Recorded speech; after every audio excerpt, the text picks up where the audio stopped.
In this video, I want to demonstrate how to show and hide the work planes within SolidWorks. So in the featured tree, we have our typical top, front, right plane shown here. If I want to show the right plane, I can just click on it and select the eye, and now it's showing. Same thing with the top or any other plane. I can click on it and select the eye. So I can click on these, select the eye, and the planes are now showing. If I want to turn the visibility of all the planes off, I can come over here to the View Heads Up toolbar, and I can use the drop down arrow and I can say don't show planes. So even though their visibility is turned on over here, I don't see them.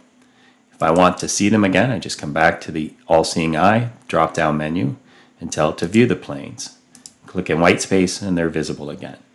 And then if I wish to hide them, I just do the same thing. I go over in the Feature Manager tree, click on the plane and tell it to hide. Or I can do it here in the graphics area, select the plane and say hide. Same thing here. So that's how we show and hide construction planes.